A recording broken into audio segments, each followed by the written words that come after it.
Good morning. It is Wednesday, June 21st. I can't believe it.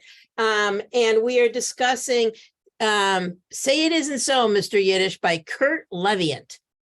And oh, here's Susan's coming in. And I have to reassure her she was absolutely correct in the run-on sentencing. Good morning. Good morning, Susan. I was just telling everyone how you came up to me at Shabbat service and said, what's with this guy's lack thereof of punctuation? And I started off this morning asking Lynn, what if he was in her English class, what would his grade be? And it would not be very high, she said. So let me tell you a little bit about him. I don't know that this is going to help us because, like, you know, that other one, you know, that I found out it was a parody or they write sarcastically or whatever. I don't know. But first of all, this is what he looks like. And here he is. And I find it fascinating because remember the guy in the story has a good head of hair. I don't have a picture. I have no picture. Oh, wait. Okay. Oh, wait a minute. Maybe I got, wait, let's see. Stop share. Let's see what I got up here. Okay. There. Let's try. Oh, you're still seeing this, I bet. I gotta put this down. Okay. I'm on Slack. Oh, those are my forms. Oh, they're my kids. Okay. Now let's try to go back to. Does one of them have a full head of hair? No. My grandchildren do. Here we go. Isn't that interesting? Because the whole hair conversation, I thought was, you know, a window in, because he does not have a full head of hair. Is the story. He might have when he was young. Yes. Yeah. But this guy is old. The guy in the story is old. Why he wrote the way he wrote, because he's old. Yeah. All right. Well, wait a minute. That might, okay. That was him when he was young. All right. So now I'll tell you a little bit about him. I mean, it is interesting. I'm just gonna, so he was born in Vienna in 1932. He's a year older than my mother, 91. His parents were Jacques and Fenia Leviant. They spoke Yiddish at home and encouraged their son's interest in Yiddish literature and theater. He came to the United States in 1938, so he was 6. And he went to SUNY Brooklyn, Columbia, and he taught Hebraic studies at Rutgers. So here is a guy who already has, I assume he knows German because he was born in Vienna and he was 6 when he left, and Yiddish and Hebrew. He married Erica Leah Pfeiffer. They have 3 daughters, also significant because of the daughters in this, Dahlia, Devorah, and Shulamit. He was also a book reviewer, usually of Jewish authors, with reviews in the New York Times, The Nation, and other publications, especially Jewish media. In more recent years, he has been co-authoring with his wife, a Jewish travel writer. So according to Louis Freed, whoever that is, his fiction is nuanced, yes, surprising, yes, often arabesque, I think that's stretching it, dealing with the demands of the present and the claims of the past. He wrote The Yemenite Girl in 1977 and got a lot of accolades for that. And this story is from Six Sexy Stories. And it's 6 sexy stories, but it begins with a Z. 6 sexy stories. Okay, so that's enough about Curt and his wife and what he does. Tell me what you thought of the story. Susan. Well, I thought, first of all, that the first huge run-on sentence, I also was a school teacher, and that was a huge no-no. You just didn't do run-on sentences. And this was the longest run-on sentence I've ever come across in my entire life. Yeah. Yeah. And I had to read it twice to try to make sense of any of it. And I'd like to hear what other people think about where was he going with this? I mean, I thought it was all very, very confusing. I always read them twice, but this one I had to read twice, and I did get a better thing. Yeah, well, the Joyce- second time I did too. I Right. mean, I got more about the Yiddish thing and Bathsheba and Yeah, all that. this other stuff, but Yeah. it just, it didn't do a lot for me. I have to say that. Joyce and then Elaine. I took a deep breath. And then I read it twice, but I also laughed a lot during the story. I thought it was very funny. I thought he was clever. I can't say I loved it, but I tried to understand it. But I didn't hate it, but I didn't love it. Okay. I was Okay. somewhere in the middle, and I look forward to hearing other people's opinions. Elaine and then Judy. Okay. I didn't read it twice because I didn't care enough about it to read it twice. Okay. We're and gonna I change. wasn't sure. We have 50 minutes to change your mind, and you're gonna go back and read it, Elaine. Okay, I'll give you that. I wasn't sure if he had an affair or not. But the interesting thing, Vanessa, when you showed us his picture, he also wrote a book about adulterous women. So he probably has this fetish of whatever. I don't know. And I just read it. I thought, where is this going? And what is happening? I was very, very confused, didn't care. It was just like, okay, I'm done with that. I've got to read it because I have this obligation. All right. Okay. I don't know if what Abby, go ahead. Yeah, I have no idea what it was about. I also did not care to read it twice, but I will tell you, I did laugh a lot at the vocabulary. So I did get that little bit of enjoyment out of it, but I could not tell you what it was about. Terry, and then Judy. Oh, Judy, sorry. Judy, then Terry. Judy, go ahead. I really like the story. Hmm? I Okay. did because this is one of the reasons I joined the short story class, because I found humor, confusion, so I had to read it several times. And I learned new vocabulary words. And I like this guy. I like this author. He's funny. He looks at things askew. And the story was about people who make up stories about other people. And I thought he was right on in that regard. I thought the ending was unusual.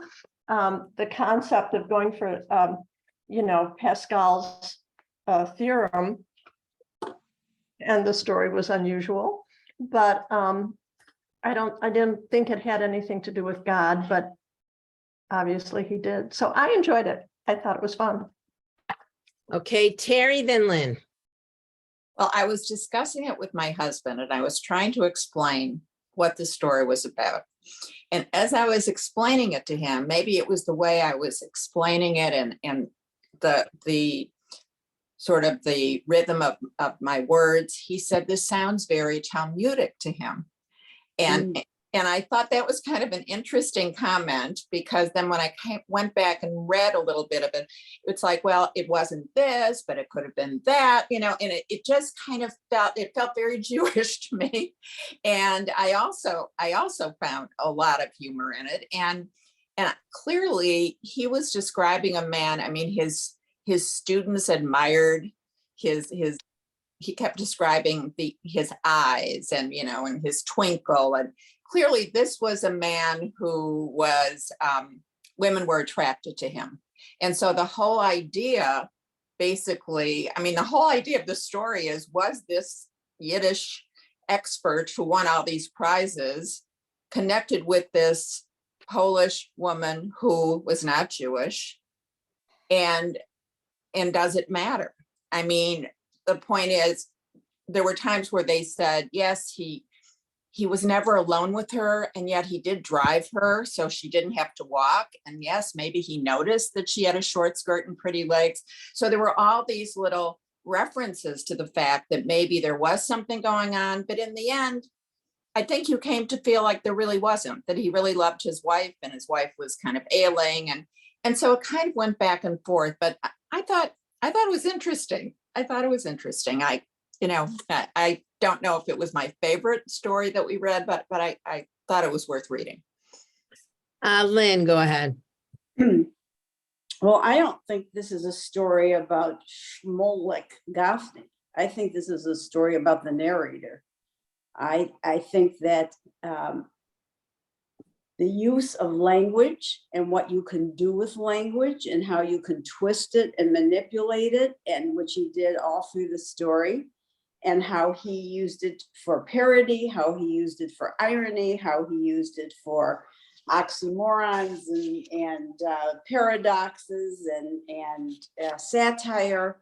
I mean, he used every device imaginable in writing this story, so much so as to confuse us. And that's what linguistics is making fun of the use of language. And I think he's also a very jealous narrator. I think that he really is trying to put down this guy. And he should have been given these awards. And if you look through it, he said, I could have been as eminent as this guy was. And so I honestly, I cannot say it's one thing. I mean, I can't say this is what it is. I do think it is satire. And the use of his language in manipulating it is funny, but I think he uses it in such a way, and I used this with before you all came on, to obfuscate the real meaning of the story and makes it unclear and unintelligible and bewildering as to what this story is all about. And I think he uses his language to do that. And I think he's saying that a lot of authors do that. So that for me was the story. This was not one of my favorite stories. Okay. Abby, then Judy. Yeah, I'm just going to add on to both what Lynn said and what Terry said. Terry, when you mentioned about something, originally I had said something about reminding me of a Colbert monologue, but when Terry said something about sounding like a Talmudist, all of a sudden I had a flash. We have, or used to be friendly with somebody who is a well-known Yiddish whatever, and he's also a physics professor. But the two of them, when he would tell a story, that's exactly how he would sound. When he would tell a story in English, because I didn't understand the Yiddish, that's exactly how he would sound, together with the sarcasm, together with also the put down of maybe his colleagues or anybody he didn't agree with at the time. But you couldn't even get to the gist of sometimes of what he was saying, because there was so much humor and so much depth in it, but you couldn't, or at least I could not get to the bottom line. But in terms of that whole Talmudic intonation, all of a sudden I could almost hear him with a little bit of that Yiddish accent or whatever. So I think I may go back and read it if I have the patience. Wait a minute. Judy? Yeah. Judy. Okay, I believe that his use of language was trying to illustrate the point that he was making about when people make up stories about other people. It's like the telephone game, and the story changes and it gets bigger and it goes this way and it goes that way and it goes sideways. And that's how he wrote. He wrote so that we could understand what happens when people try to make up stories about other people. And he did it in his language. I think he'd be a fun guy to be with. I do. I thought it was fun. Merle, I'll get you in a second. I can't believe that no one has brought up, and now Lynn clarified it, it's the narrator, the misogyny that he, email, it rhymes with email. I didn't get it till the next line where he says female and they spread, gossip. I took great offense at that. And there's a midrash I can tell you all later, and just even the description of the women, I thought he was misogynistic. You can tell me I I'm wrong. And No. that colored, like I wouldn't really want to hang out with them. But I think that's very typical of his generation. I think that's how men in his generation did think, I mostly. agree. Yeah, I am tired of excusing men of any generation for making those types of quips, literature. I can't stand it. And so, and it's interesting because, obviously here at Macomb, but at camp, I work with men from all different generations. And, if my mother, would to say Schwarza, I'd have to say, Mom, you can't say that. You know what I mean? Like you have to call them on this. And I know that generation is like that, but I'm the first one to call them. All right, Merle, and then we'll get to you. You got to unmute. I'll unmute you. You're unmuted. You're unmuted. Okay, I saw kind of two basic themes. I thought the first part of the story was about what's in a name. And the That's what, second part was about the nature of gossip. But the first part, there was this one quote that I was fascinated by, that his name was Weingarten, and it was changed to Gophni, which means my vine, because the mood in Israel at that time was to reject all foreign sounding, read Jewish sounding names, hiding under the protective purple cloak of Hebrew.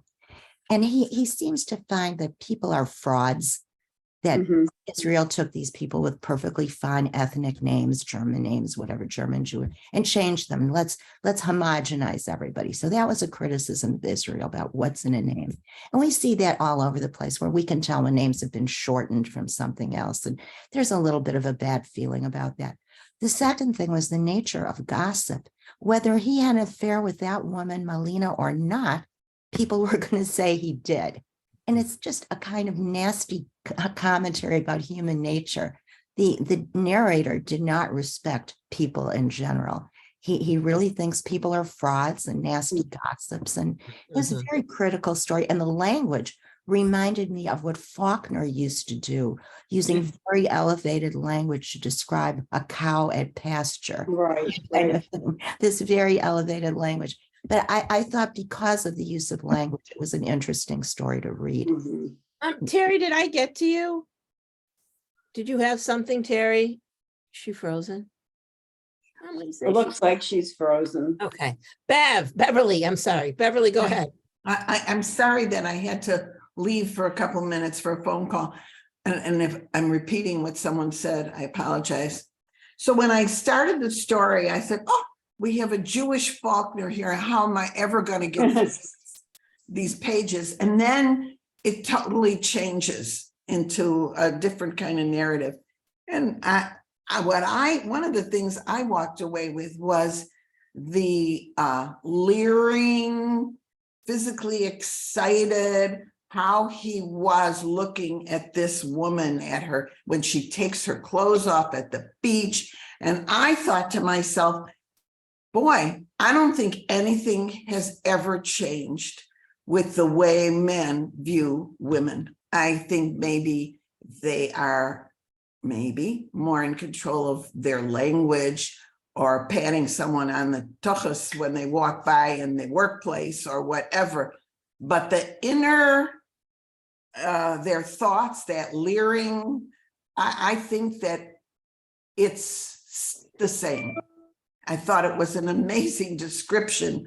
And when he talks about one thing about involved, and then he says involved, like the vulva. And I thought, there he goes. Yeah. Lynn. Another way I read this story, and I'm fascinated with the linguistics of the story and how he manipulates language. I think it's a commentary also on how people cover up the truth by using euphemisms and different ways of expressing things without getting to the heart of the matter, because they don't want to deal with the truth. And that whole last section about what is the truth and what did happen, and you still don't know. I mean, it sort of reminded me of Jimmy Carter with lust in his heart. That was the excuse that he gave about this man. I still feel this is all a story about the narrator. I think it's his perception of Judaism and the petty discussion between what's better, Hebrew or Yiddish, and the pettiness of these people, the hypocrisy of these people, the egotism of these people. This narrator sound, I know you guys are laughing, but I think I wasn't laughing. I thought he was a pretty angry narrator. That's what I thought. I thought he was a pretty envious, angry narrator who was trying to give some knocks at this guy, and did it by overblown language, and to show how brilliant he was, and maybe he should have gotten these prizes instead of Goffman. I don't know. Maybe I'm totally wrong, but that was my feeling. Yeah, well, after Email Female, his stock went way down. Wait, Judy, I think, Terry, I know you've had some internet. Did you have a comment before? No, I was just trying to, I wondered if anybody else was, the last three speakers were totally frozen. I kept going in. I didn't know if other people were experiencing that. We experience you freezing. Oh, that's interesting. Okay. Everybody was frozen but me on my screen, and the person talking, but I couldn't hear them. Okay. Okay, Judy. One of the problems is I looked up who this man was first. So I thought of this, maybe I shouldn't do that anymore, because I thought of this as an old man writing this story. He was 92, 93. And I thought of this as an old man. And so everything was sort of geared toward old men and how old men look at things, and so that's why I recognize a lot of the things that you guys have mentioned. I just looked at it slightly differently. So the anthology that this story is from, Zexi Zoris, was written in 2012. Now, I don't know when this particular story was written, but the whole thing was published in 2012, which was 10 years ago, still making him 82 and old. Yeah. Yeah. Let's see, I have some other, any comments while I'm looking at my questions here. Here we go. Nope, that's it.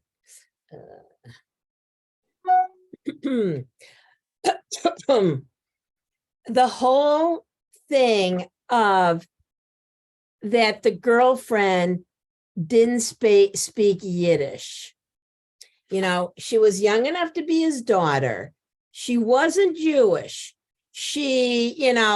But the thing that the narrator wants us to think that they're latching onto is that she doesn't speak Yiddish. Thoughts? Elaine. I don't think anybody really cared that she didn't speak Yiddish. Okay. He was entranced with her because she was beautiful, and he wanted to be by her.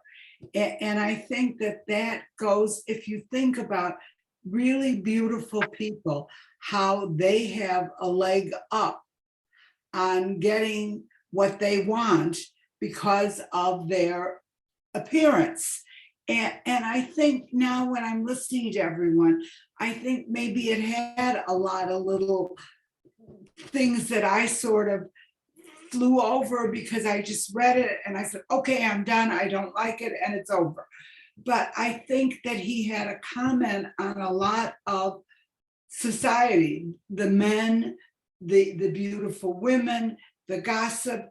I think maybe, and I don't know if I promised this, Vanessa, but maybe I will go back and read it with a different mind. Okay, I don't know. I'll see. All right, Sue, go ahead. And then Joyce. Vanessa, I kind of agree with you about the misogyny.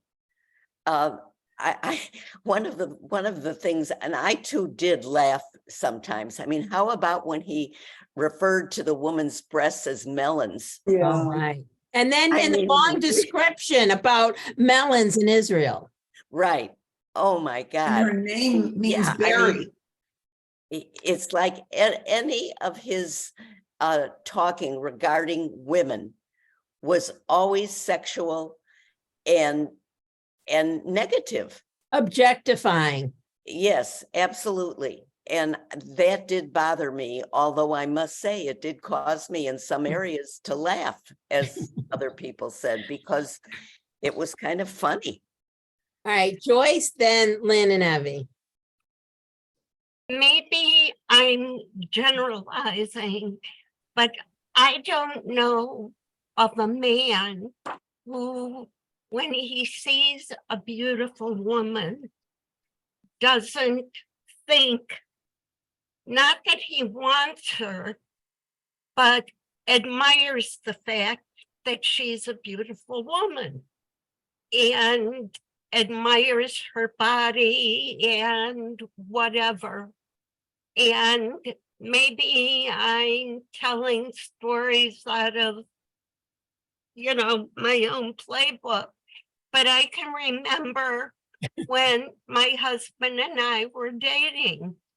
And if I saw a beautiful woman, I pointed her out to my husband, and he looked and he admired. And I said to him, even on our honeymoon, I said, you can look all you want, but you may never touch. And he has abided by that for 59 years. Here, and Joyce, I think you have that's a big point to think about. And this is definitely written by a man. Lynn, then Evie. Okay, I want to go to the title of the story. It says, "Say it isn't so, Mr. Yiddish." And then I want us to turn to 308 because I'm back to this narrator's point of view here and the woman. Now, this narrator, he has really confused us because we are seeing a double image here. One, is this the narrator's point of view, or is this really true about Goffney? Should we be listening to his stories about Goffney, or is he using that story to make us think that people are spreading rumors about Goffney because they're jealous of Goffney? Because at the end, he says none of it was true. And he said this is just a fantasy that he had about this woman. So on 308, he says, of course, such productivity and fame sparked envy, and envy gave birth to criticism that soon degenerated to petty carping. And if you look at the whole story, all of this is carping about Goffney. You see what I mean, Melina or no Melina? The carps are always there to nibble and quibble. They criticized Goffney for his frequent trips abroad, trips they had rather have taken. Why can't he stay home and teach? And we learned later that he did. They skewered him for publishing so much. Why didn't we think of this first? Why didn't he rein in his pen, creating in their envy a mixed metaphor? Why doesn't he get writer's block, writer's cramp? Why does he dance all over the globe? Sicily, Alsace-Lorraine, Switzerland, Tirana, Shanghai. Next thing we know, he'll be writing about Yiddish in Timbuktu, which incidentally he was working on already. Again, lies and malignation. He did stay home and teach, but the carps would not cease nibbling. The piranhas, their petty carping. Why did he? That is Shmolik Goffney. Always managed to find a Yiddish connection, so on. At the end, success breeds envy, period. And if you look at the whole story in those terms and how they including this narrator who feels envy and jealousy about this person. My question is, what's the Yiddish in here? I mean, is this a Jewish story or is this a human nature story? And say it isn't so, Mr. Yiddish. Always people, if you think about it, we want to knock our heroes down. We want to find clay feet. We are always hoping that the guy that's getting all this fame, there's something wrong with him, that maybe we can be better than that person. So honestly, I think it has more to do with human nature than to Judaism. I don't know, maybe someone can help me with that, but the Yiddish and Hebrew, I think that pettiness at the beginning, which is better, Yiddish or Hebrew, starts this pettiness. Agreed, but when you were talking, and I hadn't thought about this till now, say it isn't so, Mr. Yiddish, it's about Shmulik. So did Shmulik and or the narrator, did they want people to think he had the affair with the beautiful young woman? Yes, Or they didn't want them to think that? Like, is that a badge in your honor that you could bag this woman or whatever? And I didn't think about that. When I went into it, I was like, oh, he doesn't want that. He didn't want them to gossip about him. I don't know about the narrator. Judy. I thought it was more about politics, because the sentence on that page, a truism like a lie gets better with each repetition. Yes. To me, it was very political. Yeah, I didn't think about that either. In what way, Judy? Why do you think? Well, the concept of the more you tell a lie and the more you Yes. repeat it, people will believe it. I mean, that's happening right now. Oh, for sure, for sure. And so I thought that was really what he was trying to do throughout the story. Was, to me, that was the line. Or was he trying to expose that in people, and that to beware of that kind of thing? Yeah. I think Which very one? much See, so. I think it was a double Yeah, I agree. thing. But that's what he did throughout the book, the story. He kept giving us both sides. Yeah. Okay, we have Abby, Merle, then Terry. Abby, go ahead. Well, two things. First of all, I'm really taken by the euphemism of does she speak English? Yiddish. I mean, I just think I've always been very sensitive about asking if somebody was Jewish. I didn't ask, but there was certainly the curiosity. And to try to find a way of asking, I mean, I have friends that use one term or another, and none of them really appeal to me. My mother would say, use the term, is she unzerin? Or no, she wouldn't really, no, she really didn't. She was too tactful to do that. But I just think it kind of say like, where's she from? And it's sort of a way of identification or not identification. But so let me digress to, and I'm trying to remember the quote. So I keep looking up at this book that I think might have it in. It's about fairy tales in general. And it was all of it is true. None of it is true, but all of it really happened, or all of it is true and none of it really happened. Just the idea that there's a gist of truth in whatever the story is. And I think that's the danger of gossip. It's a danger of just our not even the danger, just our curiosity. And every time we hear a story, there's always that little kernel of something. And I think, that was the gist that I'm getting out of it after listening to the commentary. But this whole thing about does she speak Yiddish? That's something I'm going to have to remember. Yeah. Merle, then Terry.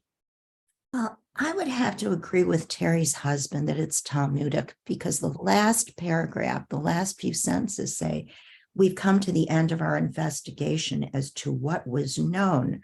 Remember, Pascal's all knowledge is either Platonic arrogance or wishful thought. And then he says, and not known in the holy city of Jerusalem. May it speedily be rebuilt in our day, amen, by presenting all the facts as we know them. So he brings it back to the holy city of Jerusalem, may it be rebuilt. And this thing about what is known and what can be known. And getting back to Beverly's comment about men, it's such a nasty commentary about men. And I think we all can relate to it, that he was with this beautiful woman, constantly looking at her, having thoughts about touching her, actually saying in his thoughts about touch. It made me think of walking down Michigan Avenue as a 20-year-old girl. I had a job in an office and somebody came up and grabbed my behind. And when I turned around, they were all these distinguished looking men in suits, most likely all lawyers, businessmen. And yet that's what's out there in the world behind these suits. So I think he's talking about what we can know and what we can't know. I thought that was very Talmudic, and bringing it back to the holy city of Jerusalem, that even in the holy city of Jerusalem, this is what's going on. Harry. Well, tapping into that, if you look on page 307, he knew, of course, that women looked admiringly at him. Although he was not tall, he was of robust appearance, solidly built, no flab. He swam, he could walk backward quicker than most could walk forward, played tennis in a city that had developed the sport, even skied when he went to the winter conferences in Switzerland. His grandfather lived to his 93rd birthday. His father would have too, had he not been murdered by them. So the chances were good for Shmulik Gafni too, as he worked hard on his longevity. And of course, his mental acuity matched. So it goes on about, building up how wonderful he was. And as I'm thinking about what Lynn's saying about the envy, it's interesting because he describes him in all those wonderful terms, but then at the end of the page that you had quoted before, or in the middle, it said success breeds envy, period. Mm-hmm. What next, Gaffney? Yiddish in Yemen? Yeah, jargon. Oh, she froze. She froze. Yeah. She's got to boost her bandwidth there. Yeah. Was anybody else hanging out there?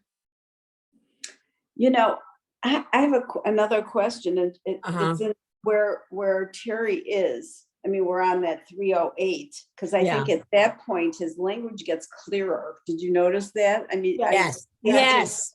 Understand. He's trying to get to his point now, I think. They're shorter sentences.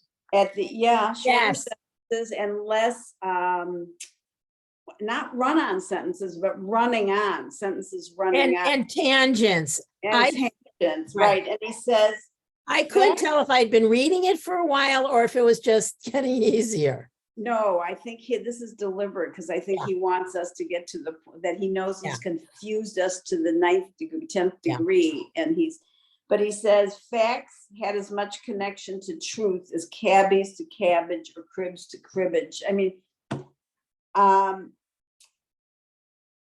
mere access to truth did not prevent lies from growing like Golem out of control. So the question is, what is truth?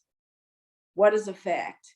And this is what we're confronting today in our society. What is fact and what is truth?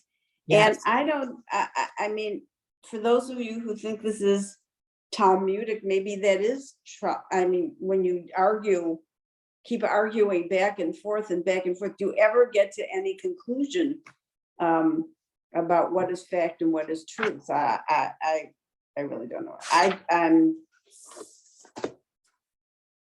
Oh, well. Okay. Terry, you froze halfway through. I don't know if we heard your end. I mean, that's why I stopped talking. I could hear you say something about my boosting my bandwidth. So clearly I have to boost my bandwidth, but it's never happened before. I thought my bandwidth was boosted. So sorry. That's okay. I guess my point really, I don't remember. I don't know at what point you stopped hearing me, but I was relating to a lot of what Lynn was saying as I was thinking more about the narrator and how he, on the one hand, was building him up and talking about how handsome, how vigorous, and he was in such good shape, and he was also, his mental acuity was so wonderful. But then on the other hand, there was that sarcastic part where he was saying, what are you going to do next, Gaffney? So it was almost like an irritated tone. Right. That use to describe him. The other thing I just wondered about, have we talked about, because I've missed some of what you've been saying, have we talked about the fact that the twins, he had one set of regular twins and then What? another set of twins that had different mothers? I mean, what did you make of that? It was bizarre. Very bizarre. Judy and then Elaine. Yeah, the part about the babies was beyond me. But I want to, sorry to leave because your points are really germane. I'm going to get back to the part where it's political. Besides this repetition part at the top of the page. And after I read it, I said to him, if this guy's in Texas, I think he's in Texas. And he wrote it a long time ago, but he said at the top, a room without books. Oh, he's quoting. Yeah. Cicero. A room without books is like a body without a soul. In Texas? Where are we? I mean, I thought there were a lot of political things. The fact that there was a man who lusted after a woman who, I mean, there were just, maybe it's the time we're living in, but everything to me became very political. Interesting. Elaine. Okay, you can definitely tell that this was written by an older man. My grandchildren probably wouldn't even read this story unless they absolutely had to, and probably would not use one of the words or any of the thoughts. So, you know, I think, Judy, I think today that we are so politically conscious that we interpret everything to be political. I think this man just was talking about gossip and about how people misinterpret, I'll give you that much, and how men of his generation perceive women. I think sometimes we try to read too much into the story. If you think it was written 10 years ago, the world was totally different 10 years ago than today. So I think sometimes you have to say, just let's take it at face value and not try to dress it up. Very interesting. Lynn and then Merle. All right, I want to get back to the twins because this I did not understand. And honestly, I interpret this in the worst possible way as putting down this person, because how do two daughters give birth to twins that have the same DNA? Think about that. What is the This was suggestion? written by a man. How does he Wait, know? what is the suggestion there? That someone had an affair. The two daughters gave birth to twins. His two Yeah, what she's saying is, That they had the same. They had an affair. yeah, one person inseminated both of them. Yes. Yes. Who could that I don't know. Maybe on the same day. on the same day? What's the worst possible thing you could think of? That's the worst possible thing, I think. Merle, then Sandy. Well, I was thinking if this story had been written now, 2023, the title would be Say It Isn't So, Mr. Yiddish, or Fake News. Oh, yes. Or fake Good news. one. Good one. I love that. And I hate fake news. Sandy. Elaine said that she didn't think her grandchildren would even want to read it. Well, as I was reading it last night, I said, what am I doing? Why am I reading this? I'm tired and this is garbage. I just did not like the whole story. Because, you know, I get that way when we talk about the Orthodox.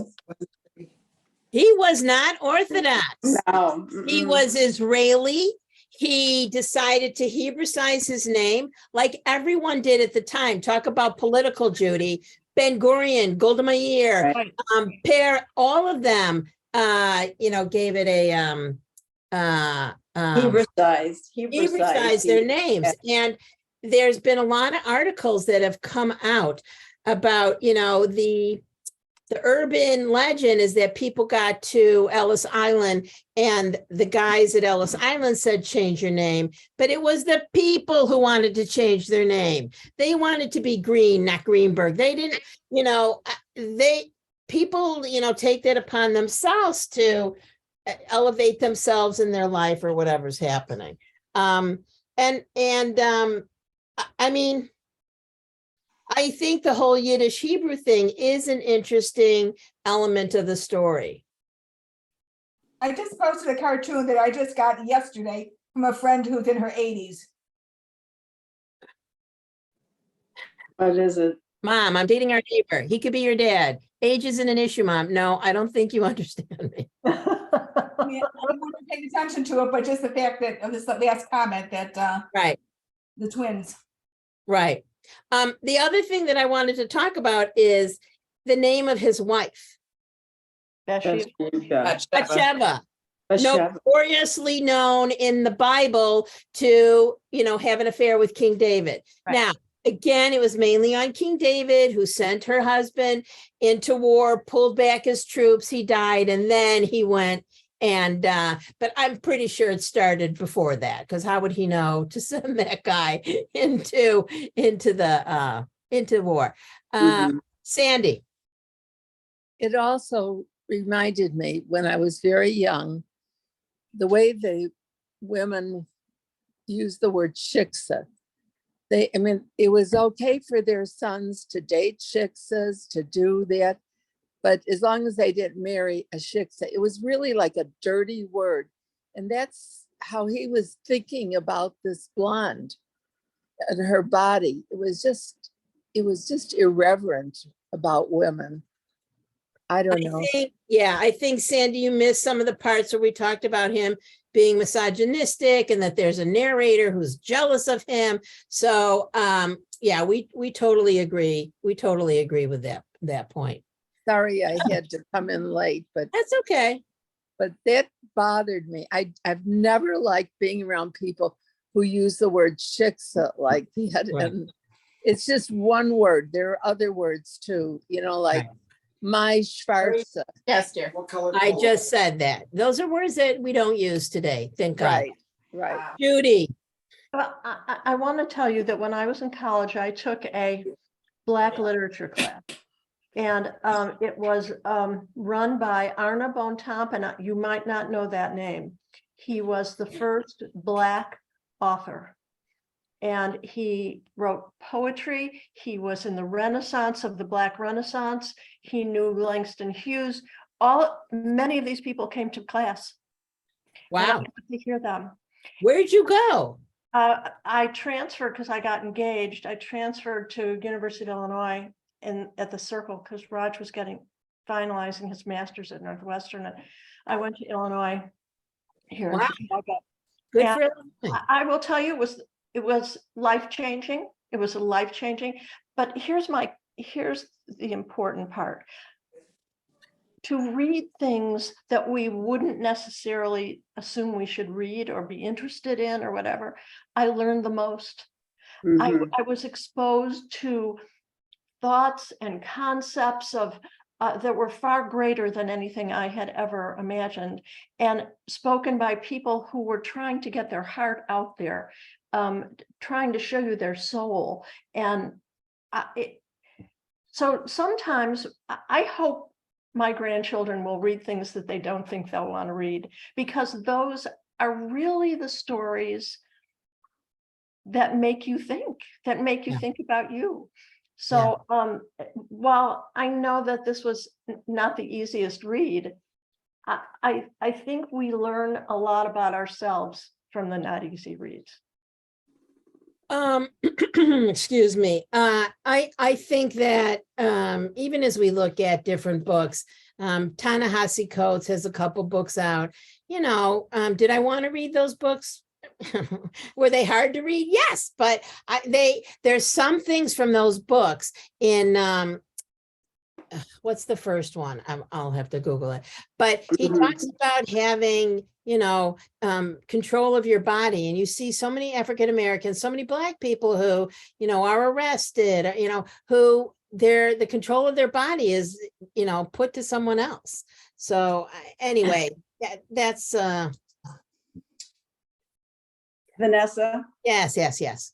I think this goes to Jews conflict among and between Jewish forms of Judaism, and Yes. people knocking the more conservative, knocking Reform Judaism, and Reform Jews saying how horrible Orthodox Jews are. And I think this whole idea about changing your name and Hebraicizing it and say it isn't so, Mr. Yiddish, in a way that, okay, you're supposed to be so high and mighty. What's all this that we hear about you, and all of that. And honestly, having married a person who was raised in Orthodox Judaism and went to school 4 days a week and all of that, when we got married, it was tough finding a synagogue, a temple that we both could be happy with. And his feelings about Reform Judaism,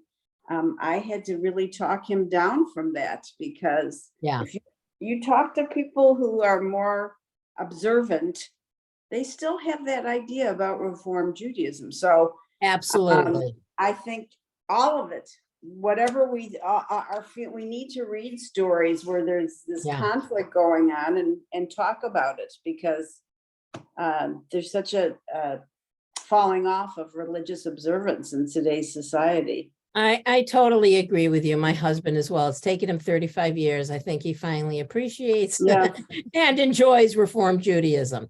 Evie. Yeah, no, I totally agree with that, because I've been all over the spectrum, and I still struggle personally with, in terms of where am I today, and what would this person think of me, and they have to get that person who's no longer around out of my system. I always say, you can take the girl out of the academy, which is where I went to school, but you can't take the academy out of the girl. So it's in my kishkis, and to a reform, or being too religious for the Reform and too not religious enough for the Orthodox.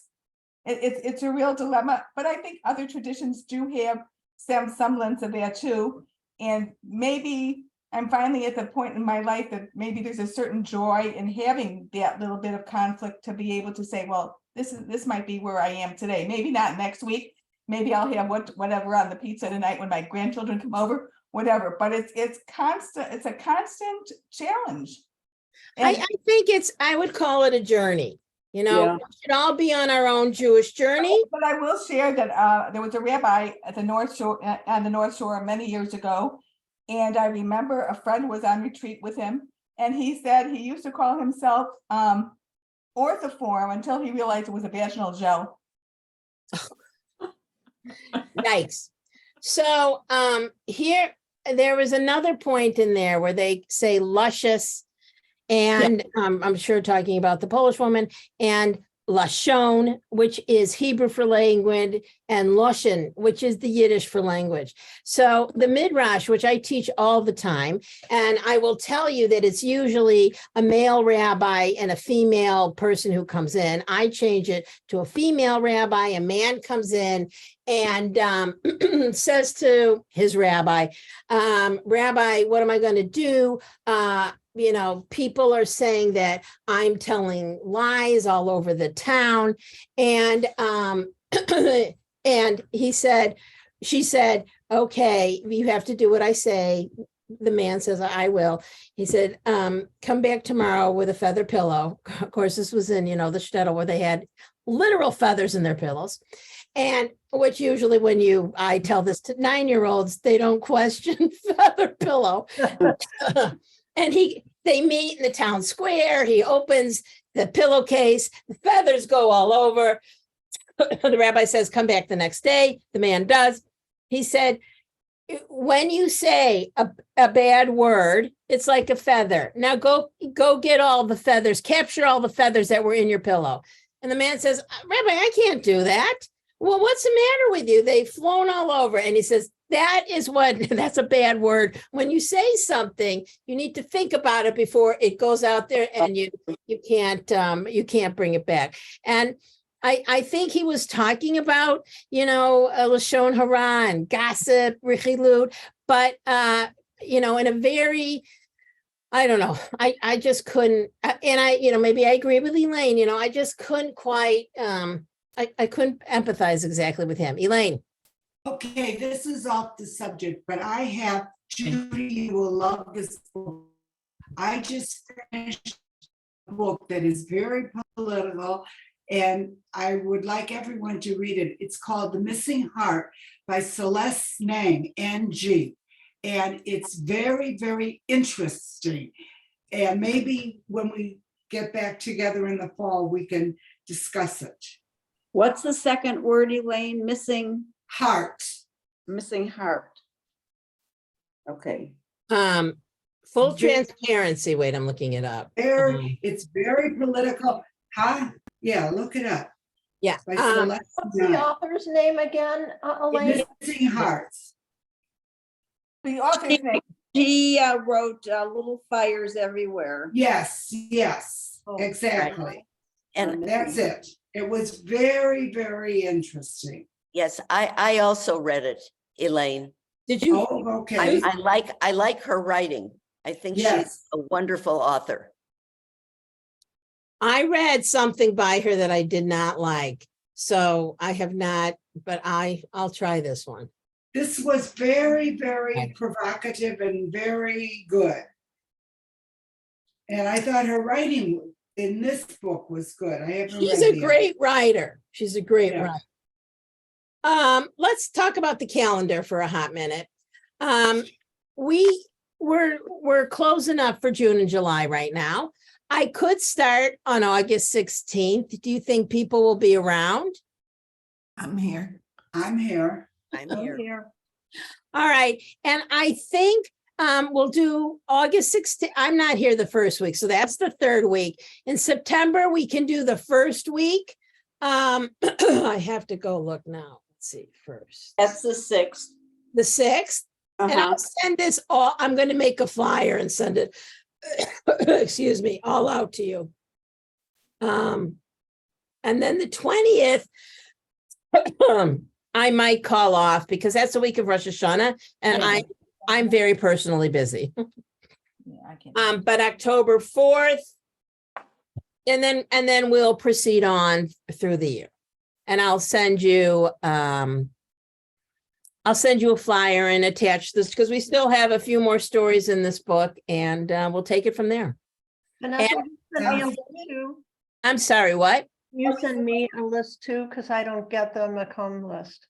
Are you look? I'm pretty sure that you're on. Okay, great. I'm gonna go look right now. That would be great, thanks. Because it could be in your spam. I check it pretty regularly, but certainly. Okay. Mail, come on. Vanessa, will this be on Zoom? I mean, that's something we could discuss as well. We could meet, we could definitely meet in person if that's, if people want that. I know Beverly does not, but, I love Zoom because I think because of the time element. I know. To add an extra hour coming and going, or, and putting real pants on or whatever's involved. So, and I just want to say that I have loved these stories in general. Thank you. Just loved them so much. And it has, I've had a very long hiatus after my husband died where I couldn't read, and reading was a huge part of my life. And I just couldn't concentrate. And so getting back to short stories and being able to read them personally has just helped me a lot. Just Good. say that. Good. Actually, We're I glad. mix- We're what? glad. We're What? very happy that you joined us. Oh, thank you. I have mixed Vanessa? feelings about the Zoom. Sometimes I say to myself, I would like to see people and interact with them, but the Zoom is so convenient. Yeah. Yeah. It really is. Maybe we could get together once for a coffee or something. To say I I'm mean, a maybe, real person. right. Right. And maybe Yes. we could get together maybe the first week in September, because I do think in the winter Zoom is the way to go, because is it snowy? Is it not snowy? If you're in town, you're not in town. Right. You need it. I want to I ask you a agree. question. Are they still, is Clavey still all chewed up? Oh, yeah. Yes. Yeah. Yeah. It's got And it's off. going to be for a while. I would say about 2 more years. I had a very Sandy- hard time Really? finding the entrance. Yes, Sandy and then Joyce. I just ask one thing. I love the class and everything, but please, when you're selecting the next book, not such a heavy book and definitely a larger font, because even with glasses, special glasses, I found it very hard to read this tiny font. Mm. I get it. I just Well- want to say this huge book is available on Kindle. Where Oh, you yes. just, So makes all the difference on the font. I read all the stories on Kindle. Me Yeah. too. I did too. And I can change the font to the size I want. There you There you go. go. There So you go. it's, I like reading it, well, I actually have the Kindle on my iPad. So that's. how Even I- better. Joyce. I just want to say I belong to a very small book club. We haven't seen each other in person in 3 years since before COVID. We met last night and in person, and it made a huge difference. The idea of seeing each other in person was earth-shattering. It's like we were meeting for the first time, and I would very much like to meet in person, and Right. I'd probably come the furthest. Where do you live, Joyce? Lincolnwood. Oh, yeah, probably. Full transparency, Merle and I have been on a lot of Zooms and, new member. And I remember the first time I met you, I thought she'd be taller. It was- Well, guess what, Vanessa? I've shrunk even more. you see people and you're like, well, that's not what they look like on Zoom. Anyway, so maybe we should do at least the first one in person, and then we can talk about it and we'll take it from there. Okay? Earl, And I'll- Have a good I summer. wanted, you Yes. were talking about being grabbed Yeah. by, well, the same thing happened to me on the campus in Champaign, Illinois, when I was walking down the street, heading to the library to meet a friend to study. And a very nice looking college boy was walking toward me and stuck his hand out and grabbed me between my legs. Ugh. Oh my God. I was so stunned that I didn't know what to do. I mean, I just went, oh, and he just walked right on.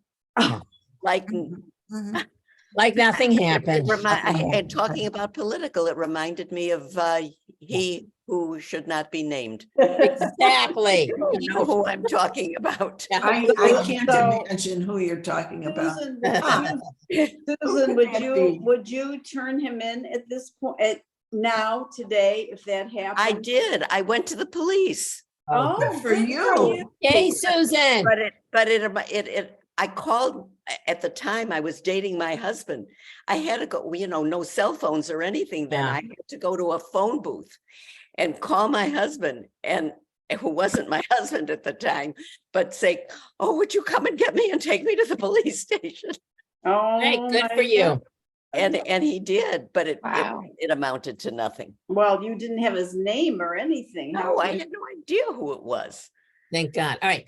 I have one other, I'm going to send out to you. We're now members of the Jewish Book Council, and we have a bunch of authors who will be coming to Adult Enrichment, one to my Thursday night. And I'm going to send you the names of the books so that you could start them over the summer. We have Joseph Sassoon coming to talk about the Sassoon family. And if you're in New York, you should go to the Jewish Museum. It's a great exhibit on the Sassoon family. And Josh Fagelson is talking about big questions. Lauren Balfour I read After the Fire, which I loved, and I forget what her new one is. Oh, Zoe Klein, Rabbi Zoe Klein has this fantastic book, and I'm going to write them all out because my memory is. I can't remember the name of the book and the author. So Oh, we can't understand that. No, yeah, I know. You are my people. You are my people. When I say I can't think of the word. No one here makes fun of me. I will take you all home with me because that what happens. Right. Have a great summer. It's great seeing everyone, and put September 6th on your calendar. I'll mention it when I email you all, and we'll meet in person here at the building. Have a good Be well, summer, be well. everyone. Vanessa, I'm Yes. sorry, did you say we're doing August 16th or we're not? Oh yeah, let's do August 16th, but September 6th, let's meet in person. Oh, all right. Well, August 16th, I have my grandchildren in town. If I'm able, I'll be there on Zoom. Otherwise. All right, otherwise it'll be recorded. Okay, thanks, everybody. All right, bye-bye. Bye. Okay, take care. Thank you. Bye-bye.